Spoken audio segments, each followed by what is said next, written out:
Salut à tous, bienvenue les membres du Panthéon. Aujourd'hui, j'ai l'honneur d'être chez Princesse Ficelle, donc chez Benjamin. On est à Roanne, ça va? Eh ben ça va très bien, merci. Donc moi, pour ceux qui ne savent pas, je suis aussi originaire de Roanne. Donc c'est avec plaisir qu'on va se faire ces petites un peu interviews et storytelling. En même temps, c'est de passer un maximum de valeur par rapport à ta création d'une marque de bijoux, donc qui s'appelle Princesse Ficelle. Exactement. Voilà. Donc comme je vous l'ai dit, on se connaît depuis un petit moment. Notamment, on était à la salle de sport. J'étais stagiaire à l'époque et il venait déjà s'entraîner. Tu avais déjà la marque. Exactement, ouais, j'avais déjà la marque. Je l'ai créée en 2005. Ok, donc là en 2005, vas-y, fais-nous un petit peu ton storytelling, c'est-à-dire, est-ce que tu es originaire vraiment de Roanne et puis comment t'es venu l'envie de créer comme ça une marque de bijoux? Ok, et ben effectivement, je suis originaire de Roanne. J'étais pas très bon à l'école, donc à 14 ans, j'ai tout arrêté. Okay. J'ai fait un stage chez un bijoutier rouennais chez qui je suis resté pendant 10 ans. Et au bout de 10 ans, j'ai décidé de créer ma marque. Je faisais des tableaux qui représentaient une petite princesse en fait. Donc j'ai appelé ma marque Princesse Ficelle et c'était en 2005, donc ça fait 16 ans maintenant. Ok.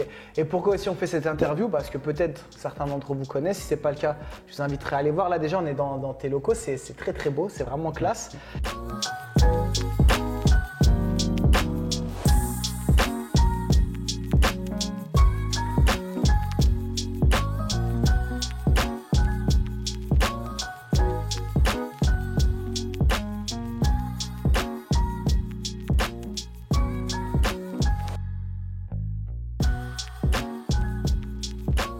Et Princesse Ficelle, vraiment, ça a cartonné. Donc là, on montrera un peu après, Jess, il vous filmera ça. Mais il y a vraiment des très grandes stars. Et je n'ai pas dit célébrités françaises, mais même des stars internationales. Après, on racontera un peu, tu as une ou deux petites anecdotes. On racontera un peu, voilà, qui ont. Tu as eu la chance, en fait, de leur faire porter. C'est-à-dire qu'ils sont venus, ils avaient envie d'avoir un de tes bijoux. Une renommée comme ça, internationale, c'est quand même un truc de ouf. Donc déjà, félicitations, la grande classe. Merci. Et puis comme quoi ça montre que l'école c'était pas ton truc, mais derrière t'as réussi autrement. Ouais, l'école c'était pas fait pour moi et les profs pensaient que je ferais jamais rien de ma vie. Ouais. Donc je pense avoir eu de la chance et j'ai fait les bonnes rencontres au bon moment surtout, je pense. Tu me disais tout à l'heure t'as un peu syndrome de l'imposteur, l'impression d'être là justement, même là t'as redit par chance et tout. Est-ce que tu penses vraiment c'est de la chance? Les gens me disent que non, mais je crois que moi je dis tout le temps ça. Ouais. Je pense que j'ai eu de la chance de faire les bonnes rencontres au bon moment. Ouais, mais je suis assez d'accord, tout le monde a besoin d'une part de chance, mais il fallait aussi les saisir, les opportunités. Tu vois, tout le monde a des opportunités dans sa vie. Ouais, c'est sûr. Après, des fois, ça réussir, et puis des fois, toi, ça a peut-être été jeune. Tu as peut-être eu de la chance dans le sens de réussir assez jeune.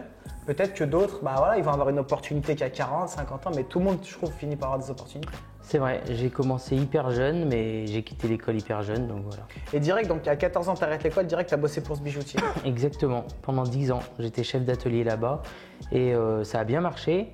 Et au bout de 10 ans, entre-temps, j'ai eu un pub, j'ai eu un bar de nuit. Attends, parce que tu arrêtes à 14 ans, tu n'as pas bossé direct à 14 ans chez lui, si? Si. Direct à 14 ans, il t'a pris en stage? En stage, et après direct apprentissage, et après 10 ans là-bas. Il a senti chez toi, en fait, tu étais passionné? En fait, j'étais pas passionné de bijoux, mais en fait, le bijoutier chez qui j'étais, le personnage, sa vie me plaisait en fait. D'accord. Et j'avais plus envie d'avoir sa vie que d'être bijoutier. J'étais bijoutier parce que je suis tombé un peu là par hasard, parce que j'aimais bien le dessin. Mais si ça avait été un autre métier, je pense que… Dans l'art, quelque chose dans l'art. Ouais, plutôt dans l'art quand même. Comme on peut voir d'ailleurs ici.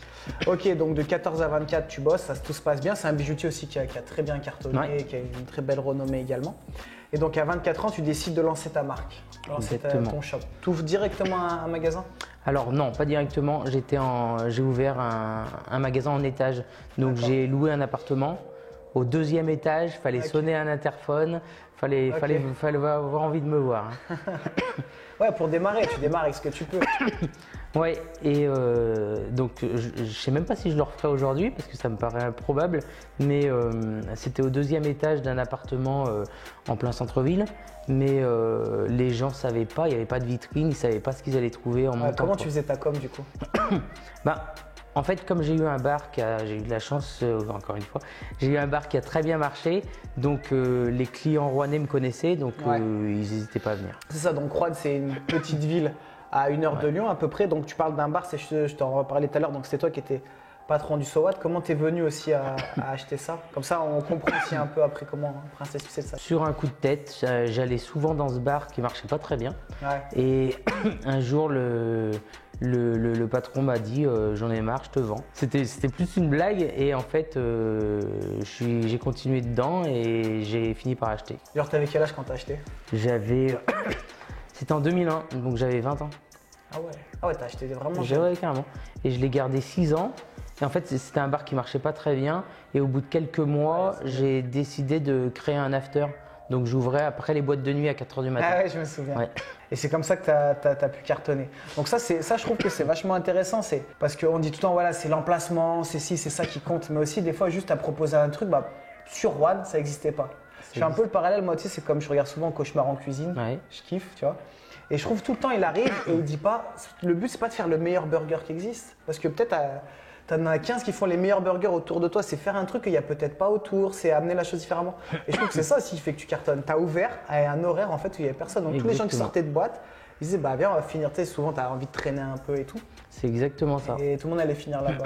Surtout que la nuit, c'était pas vraiment mon domaine parce que je bois pas, je fume pas, je fais pas trop la fête.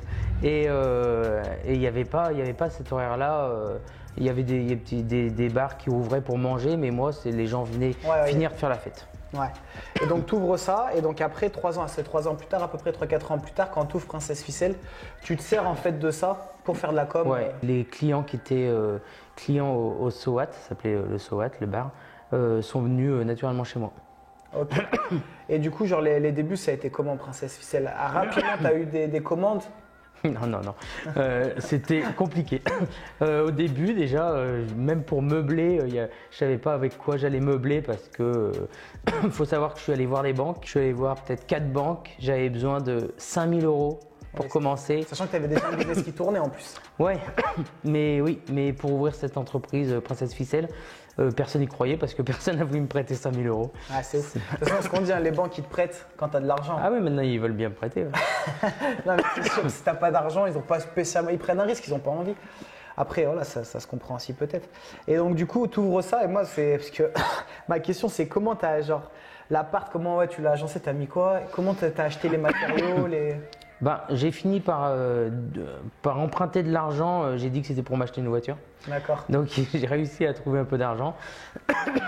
Et du coup, j'ai acheté mon matériel pour fabriquer des bijoux.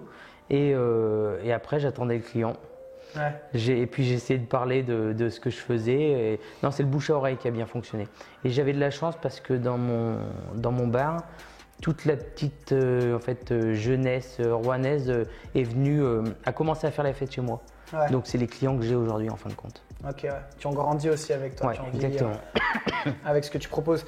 Donc là, ouais, si vraiment ça vous passionne, le milieu de la bijouterie, c'est hyper intéressant parce que tu touches vraiment un domaine qui est bien particulier. Et donc tu pars comme ça, et après, comment tu as senti que ça prenait de l'ampleur? C'est vrai qu'au départ, j'attendais le client, donc c'était long. Et petit à petit, j'ai commencé à me faire une petite notoriété à Rouen. Et j'ai rencontré des célébrités qui ont voulu acheter mes bijoux. Donc, ouais, c'est ouf. Et j'ai eu beaucoup de presse autour de ça. J'étais tout le temps dans la presse, donc c'est ce qui m'a fait le plus de pub. Donc, presse et bouche à oreille. J'ai jamais acheté de publicité, par exemple. Ok. Tu te souviens quelle a été la première célébrité à venir t'acheter un bijou? Ouais, Anne Roumanoff. Ah ouais? Ouais. Qui était en concert ici, c'est ça? Non, même pas. Non, j'allais beaucoup à Paris. Je vais beaucoup à Paris. Et un jour, j'ai une amie qui m'a appelé, qui m'a dit je suis avec Anne Roumanoff, je lui ai montré ce que tu faisais, elle veut t'acheter des choses et tout. J'étais comme un dingue, ouais, c'était ouf.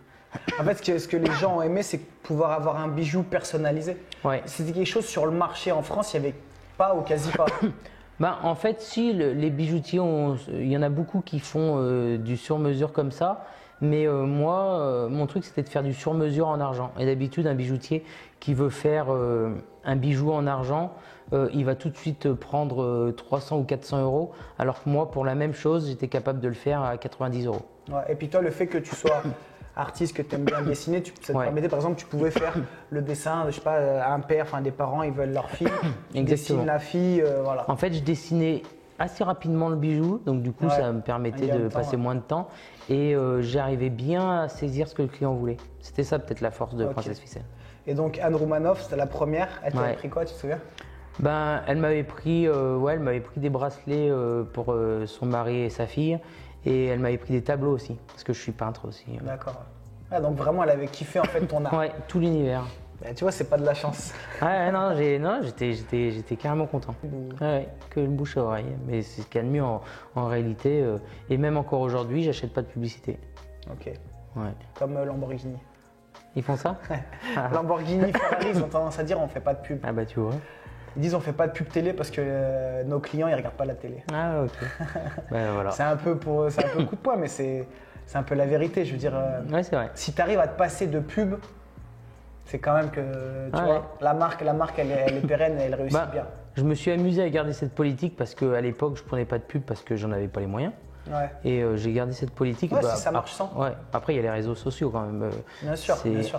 Mais c'est pas de la pub payante. Non, c'est pas de la pub. Après, ça veut pas dire qu'il faut jamais faire de la pub. Nous, par exemple, non, ouais. personnel avec Bodytime, même avec Panthéon, bien sûr qu'on fait de la pub payante. Je dis pas que. Mais c'est vrai que la meilleure pub, c'est celle qu'on ne paye Ouais. pas. C'est le bouche à oreille.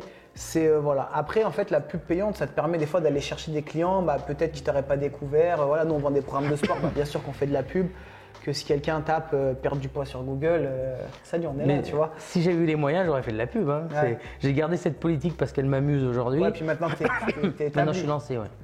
Du moment en plus que tu arrives à rentrer un peu dans un milieu où les célébrités sont contentes de venir et d'avoir un de tes produits, eux après c'est pareil, ils en parlent entre eux, je veux dire, Ouais. ils savent que l'autre c'est pas un placement de produit, tu vois. Donc ok, donc tu ouvres ta première petite boutique et pareil, ça marche toujours bien. Est-ce que tu as eu des moments où ça a été compliqué, genre Non, à partir de là, ça a filé pas mal droit. Ouais. J'ai eu de la d'année en année, tu sentais que le chiffre d'affaires montait? Ouais, complètement. Genre Ah ta bah, première année, tu te souviens le chiffre d'affaires que tu as fait? ouais, ça devait être 60 000 euros. Ah quand même. Pour une En première- un an. Hein. Ouais, mais pour une première année, Ouais. je veux dire, tu t'es senti quand même très rapidement le potentiel. 60 000 euros Ouais. de bijoux, première année. Oui. Après, ça reste des produits, c'est de la bijouterie. Forcément, le coût est quand même assez élevé, donc c'est pas énormément de commandes, mais c'est quand même 60 000 Non, ouais, euros non, mais de chiffre moi, j'ai toujours été satisfait de ce que je faisais, mais bon, à l'époque, je me payais pas. d'affaires. Ouais. Tu avais Voilà. une marge qui était importante, c'est-à-dire entre ce que ça te coûtait et ce que tu vendais. Ah non, mais je la connaissais même pas, ma marge. Je le sais je calcule ça aujourd'hui, mais Ouais, et à l'époque, tu sais pas à peu non, près non, combien je t'étais. sais même pas à l'époque. Ouais, donc c'était vraiment passionné, tu voulais lancer un truc. Ah ouais, c'était C'est pour le marrant, c'est que plaisir. même en ayant eu le bar, tu n'avais pas Eh ouais. forcément développé ce Non. truc-là. Non, non. Puis après, là, j'ai quand même des équipes qui travaillent avec moi et qui font tout ça pour moi aussi. Hein. Ok, t'as combien d'employés maintenant? On est 4. C'est 4 pas beaucoup, mais. 4 en tout avec toi. Ouais. J'ai un magasin Bah. à Lyon aussi. T'as ouvert à Lyon, hein. Ouais. Donc la Roi, Lyon, et après t'as envie d'ouvrir ailleurs? Et non. Non. Et franchisé, c'est pas possible? Non, parce que ça dépend trop de moi, parce que c'est que moi qui dessine. Ah, même pour Lyon? Ouais, c'est moi Ok, qui. d'accord. Ça dépend un peu trop de moi. Peut-être que un jour je créerai des lignes pour éventuellement franchiser, ouais. Mais j'ai pas trop envie d'avoir plus de travail que je n'en ai actuellement. Et tu vends en ligne. Et je vais en ligne aussi. Donc c'est vrai que déjà l'avantage aussi maintenant, Ouais. depuis que le e-commerce a pété, c'est que tu peux vendre, on va dire, de partout Ouais. dans le monde entier. Voilà, quelqu'un même de Paris veut ton bijou. Ok. Donc ouais, tu nous as dit après, t'as pas vraiment eu de problème, c'est-à-dire que ça a été plutôt crescendo en fait, le Ouais. chiffre d'affaires a monté. Ton premier employé, c'était quand? Ça fait 11 ans. Elle s'appelle Héloïse. Et ça fait 2011. 11 ans. C'est Ouais. 11 ans que vous bossez ensemble. Ça fait 11 ans qu'on travaille ensemble. Ok. Et après, toujours pareil, ça a continué, deuxième, troisième, Ouais. quatrième. Et en plus, bonne équipe. Héloïse, elle est meilleure joaillière de France, donc j'ai de la D'accord. chance d'être. T'as été chercher aussi des gens compétents. Ouais. Tu t'es dit. C'est même elle, ouais, on nous a mis en relation. Elle venait d'arrêter le travail qu'elle avait à Lyon pour revenir sur Rouen. Elle D'accord. savait pas du tout ce qu'elle allait faire. D'accord. Et ça s'est trouvé comme ça, je l'ai embauchée direct. Ok. Et ça fait 11 ans. Ouais, c'est que ça marche bien. Ouais. Si là, tu devais toi lancer une marque dans la bijouterie, est-ce que tu aurais des conseils un peu à donner? Est-ce que là, si tu devais refaire Princesse Ficelle, est-ce que tu referais pareil? Est-ce que. Voilà. C'est Alors compliqué, hein, là, comme ouais, question. ouais, c'est compliqué. Est-ce que là, par exemple, tu devais te lancer, tu reviens en arrière, c'est-à-dire que, en vrai, on s'en fout même de l'âge que tu te lances maintenant ou plus jeune. Est-ce que tu redémarrerais au deuxième étage? Non. Est-ce que tu ferais différemment? Non, non. Même là, je trouve ça assez incroyable que ça ait marché. Les gens devaient sonner un interphone sans savoir ce qu'ils allaient trouver. Donc non, je ne le referai pas. Je referai pas ça. Et je pense que je me servirai à mort des réseaux sociaux. Ouais. Ouais. J'essaierai de maîtriser le plus possible tous les réseaux qui existent C'est parce important. qu'aujourd'hui. Puis il y a tout le temps un nouveau réseau social qui Ouais. émerge. Là, on se rend compte, les gens sont beaucoup sur TikTok Ouais. et la pub devient est intéressante et devient de plus en plus utilisé sur TikTok. Avant, c'était Insta et encore avant, c'était Facebook. Oui. Snapchat aussi au milieu. Enfin, voilà, mais c'est important de maîtriser tout ça. C'est pour ça que nous, on veut aussi qu'ils aient des formations Facebook Ads, Google Ads. Parce qu'il y a beaucoup de choses et c'est pas juste mettre 100 € et dire je fais une promotion d'un post. Il faut vraiment le maîtriser. Et voilà. Non, mais en vrai, maîtriser les réseaux sociaux, je connais plein de gens aujourd'hui, par exemple, de télé-réalité, qui n'étaient pas forcément bons à l'école. Et il y en a, ils ont une mauvaise réputation parce qu'on dit qu'ils ne sont pas allés à l'école en fin de compte, mais ils maîtrisent des choses que les autres ne maîtrisent pas, quoi. On ne l'apprend pas à l'école, maîtriser Instagram comme ils le font. Quand tu as 2 millions sur Instagram, personne ne peut t'apprendre à Tu gères des faire contrats, ça. tu gères des gros contrats. Ah ouais. Et puis, je trouve, je suis assez d'accord avec toi, c'est que l'école, on ne prépare pas vraiment. Enfin, l'école, on te prépare en fait à continuer ce que tu fais à l'école, c'est-à-dire à écouter, à bosser pour quelqu'un, à écouter, voilà. C'est pour ça aussi, nous, dans le club, on aime bien un peu leur dire, c'est des fois, il faut penser en dehors de des boîtes et dire, bah ouais, tu vois, t'as pas de formation typiquement, comment faire de la pub sur Internet, comment créer une marque de bijoux, comment trouver des premiers contacts, comment toi. Donc toi, tu as dit que tu as bossé déjà pendant 10 ans, mais après, comment toi, après, tu as trouvé les premières matières? T'as acheté où? Comment ça se passe, par exemple? Ben, quand on est donc chez mon précédent employeur, j'avais déjà les adresses parce que ça m'arrivait de commander des choses. Donc en fait, la bijouterie c'est assez simple, hein. Il y a un réseau et on achète tout au même endroit et voilà. Donc ça c'est assez simple. Donc là à l'heure actuelle tu ferais ça, tu recommenceras à faire des bijoux comme ça personnalisés? Tu penses qu'il y a encore un… Ouais, toujours parce qu'aujourd'hui on est vraiment, même plus on évolue, plus on est à l'ère de la série. Et donc. Qu'est-ce que t'appelles? La série, c'est quand il y a un bijoutier qui ouvre, il paye quelqu'un pour faire un dessin et après il fait faire le bijou par des ateliers où ils sont 30 ou 40 à bosser et ils font le même bijou toute la journée. Et ils font 5000, 10 000 pièces, voilà. Alors, il y en a qui font faire en France, il y en a qui font faire en Italie, il y en a qui font faire en Chine, quoi. Ouais, c'est pour ça que c'est différentes qualités, différentes finitions. Ouais. Et toi, par contre, voilà, tu as réussi en fait à cumuler un petit peu ton côté artistique, ton côté dessin, avec le côté bijouterie. Tous les gens qui veulent être bijoutiers ne sont pas forcément artistes. On n'est pas obligé de savoir dessiner pour être bijoutier. Moi, j'ai cumulé les deux, mais c'est pas obligatoire. Mon employée, par exemple, elle le dit souvent, elle ne sait pas trop dessiner. Ouais. Est-ce que là, par exemple, si quelqu'un il veut se lancer dans la bijouterie, tu trouves qu'il y a encore de la place en France pour de la bijouterie, on va dire, plus traditionnelle? Tu vois, chevalier en or, en argent, mais plus traditionnelle. Disons que le marché est bien pris par des grosses marques et qui font pas forcément… Histoire d'or, les trucs comme ça. Alors Histoire d'or, oui, mais même Cartier, Boucheron, etc. Ou même eux, quand font de la série, ils font pas que des pièces uniques, ils en font effectivement, mais ils font de la série également. Mais il y a de la place, je pense qu'il y a de la place pour tout le monde, mais faut avoir le petit truc en plus, une bonne communication. Trouver un truc qui est différenciant. De toute façon, la communication, c'est ce qu'il y a de plus important. Ouais, bien sûr. Mais je trouve que c'est réussir à trouver, donc c'est hyper compliqué de donner forcément des pistes précises, mais pourquoi les gens doivent venir dans ta bijouterie et pas ailleurs? Ici, toi, c'est assez clair parce que tu fais des bijoux que on ne retrouve pas ailleurs. Quelqu'un qui se lance dans une autre bijouterie, c'est à réfléchir qu'il y a un petit plus. Comme tu l'as fait aussi avec le bar, c'est-à-dire ouvrir à un moment donné où les gens n'ouvrent pas. Je trouve que c'est des choses intéressantes. On est dans une ville qui est de taille moyenne. Il n'y a pas de concurrents qui font ça. Tu sais qu'on va dire que tu as 9 chances sur 10 pour que ça marche parce que tu prends direct un marché où il n'y a pas de concurrence. Tu es dans une grande ville comme Paris ou Lyon, faut regarder par quartier, voir un peu. Exactement, mais c'est plus facile dans une ville comme Rouen parce que tout le monde se connaît. Mais à Lyon, j'ai un magasin à Lyon, mais si j'avais ouvert directement à Lyon, je serais perdu au milieu des autres, quoi. Ouais, c'est vrai. Et d'ailleurs, à Rouen, la marque Princesse Ficelle a une petite réputation, donc les gens veulent porter un bijou Princesse Ficelle. À Lyon, ça leur est égal que ce soit Princesse Ficelle. Ils viennent parce qu'on est des bons joailliers et qu'on n'est pas très cher, manifestement. Mais en tous les cas, c'est pas du tout les mêmes clients à Rouen et à Lyon. Tu sens la différence? Ouais. Ok. Et je veux dire… Ouais, après on en parlait tout à l'heure aussi en off parce qu'on avait un contact en commun, mais tu vois, quelqu'un qui était pourtant de Rouen, c'est une petite ville, mais ça va très vite dans un sens comme dans l'autre, c'est-à-dire qu'il a dû fermer assez rapidement en laissant certains clients lésés. C'est très compliqué aussi après, donc c'est pour ça que je pense que vraiment le point le plus important, c'est de produire quelque chose de qualité. Ouais, et de respecter tout le monde, on va dire, c'est un peu bateau, mais tes clients, tes employés, moi par exemple, j'ai le même salaire que mes employés. Ok. J'ai décidé de faire ça.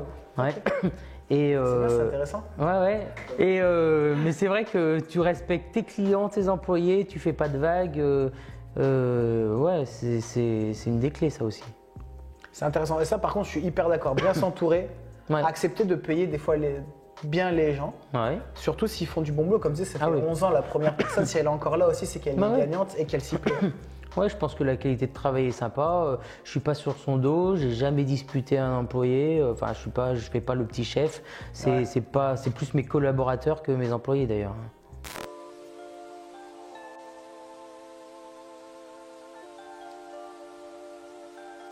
Ok, donc pour conclure, à 20 ans, tu ouvres ton bar, qui devient un bar à succès assez rapidement donc sur Roanne. Tu as lancé ta marque de bijoux et maintenant ça te permet de faire ce que tu as envie, d'éviter un peu tous les soucis du boulot et de kiffer. Ouais, je kiffe ma vie là, pour le coup. Bon. Ouais. Bah top, et bah félicitations. Merci. On espère bien sûr tout ça vous a plu. C'est vraiment, je trouve, c'est intéressant de s'inspirer un peu de chaque storytelling parce que tout le monde n'est pas passé par les mêmes phases. Tu as eu de la chance, entre guillemets, de ne pas avoir de gros coups de mou. Donc c'est que ta marque, elle est montée d'une manière stable. Après, c'est aussi parce que tu as fait bien sûr ce qu'il fallait pour que ça monte de manière stable. Mais des fois, il y a un événement extérieur qui peut vous mettre un peu des bâtons dans les roues.